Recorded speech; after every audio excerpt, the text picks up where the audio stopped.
ജോബിൻ്റെ പുസ്തകത്തിൽ നിന്നുള്ള വായന 22-ാം അധ്യായം 1 മുതൽ 30 വരെയുള്ള തിരുവചനങ്ങൾ. എലിഫാസ് മൂന്നാമതും സംസാരിക്കുന്നു. തേമാന്യനായ എലിഫാസ് പറഞ്ഞു, ദൈവത്തിന് മനുഷ്യനെ കൊണ്ട് എന്ത് ഉപകാരം? ഒരുവൻ ജ്ഞാനിയായതുകൊണ്ട് പ്രയോജനം അവന് തന്നെ. നീ നീതിമാനായിരിക്കുന്നത് കൊണ്ട് സർവശക്തന് നേട്ടമുണ്ടോ?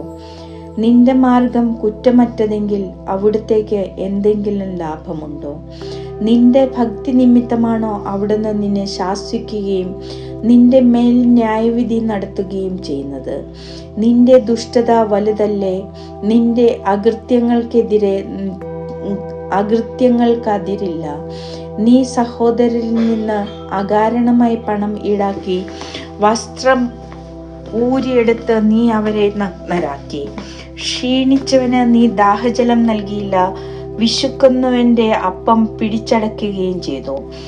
ബലവാൻ ഭൂമി കൈവശപ്പെടുത്തുകയും സമ്പന്നൻ അവിടെ പാർക്കുകയും ചെയ്യുന്നു.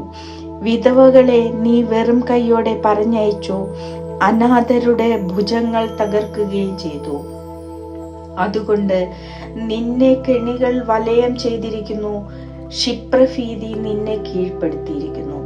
നിനക്ക് കാണാൻ കഴിയാത്ത വിധം നിന്റെ പ്രകാശം അന്ധകാരമായിരിക്കുന്നു, പെരുവെള്ളം നിന്നെ മൂടിയിരിക്കുന്നു. ദൈവം ആകാശങ്ങളിൽ ഉന്നതനല്ലേ?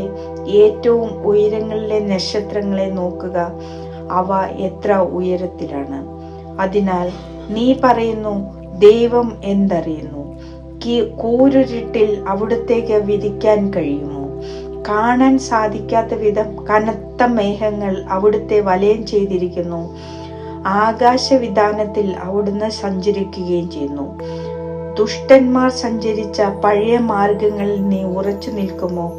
കാലം തികയുന്നതിനു മുൻപേ അവർ അപഹരിക്കപ്പെട്ടു, അവരുടെ അടിസ്ഥാനം ഒഴുകിപ്പോയി. അവർ ദൈവത്തോട് പറഞ്ഞു, ഞങ്ങളെ വിട്ടകന്നു പോകുക, സർവശക്തന് ഞങ്ങളോട് എന്തു ചെയ്യാൻ കഴിയും? എന്നിട്ടും അവിടുന്ന് അവരുടെ ഭവനങ്ങളെ നന്മകൾ കൊണ്ട് നിറച്ചു. എന്നാൽ ദുഷ്ടന്റെ ആലോചന എന്നിൽ നിന്ന് അകലെയാണ്. നീതിമാന്മാർ അവരുടെ അവസാനം കണ്ട് സന്തോഷിക്കുന്നു. നിഷ്കളങ്കർ അവരെ നോക്കി പരിഹസിച്ച് പറയുന്നു, തീർച്ചയായും നിങ്ങളുടെ ശത്രുക്കൾ പിഴുതെറിയപ്പെട്ടിരിക്കുന്നു, അവർ അവശേഷിക്കുന്ന അഗ്നിക്കിരയാവുകയും ചെയ്തു. ദൈവവുമായി രമ്യതയിലായി സമാധാനത്തിൽ കഴിയുക, അപ്പോൾ നിനക്ക് നന്മ വരും. അവിടുത്തെ അധരങ്ങളിൽ നിന്ന് ഉപദേശം സ്വീകരിക്കുക, അവിടുത്തെ വാക്കുകൾ നിങ്ങൾ ഹൃദയത്തിൽ സൂക്ഷിക്കുക.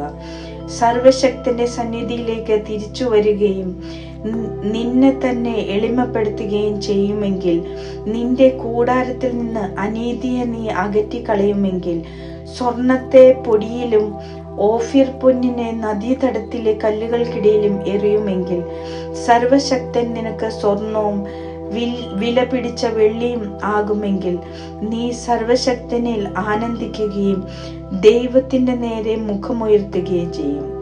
നീ അവിടുത്തോട് പ്രാർത്ഥിക്കുകയും അവിടുന്ന് ശ്രവിക്കുകയും ചെയ്യും. നിന്റെ നേർച്ചകൾ നീ നിറവേറ്റും. നീ തീരുമാനിക്കുന്ന കാര്യം നിനക്ക് സാധിച്ചു കിട്ടും. നിന്റെ പാതകൾ പ്രകാശിതമാകും. എന്തെന്നാൽ ദൈവം അഹങ്കാരിയെ താഴ്ത്തുകയും എളിയവനെ രക്ഷിക്കുകയും ചെയ്യും. നിരപരാധനെ അവിടുന്ന് രക്ഷിക്കുന്നു. നിന്റെ കരങ്ങളുടെ നൈർമല്യം മൂലം നീ രക്ഷപ്പെടും.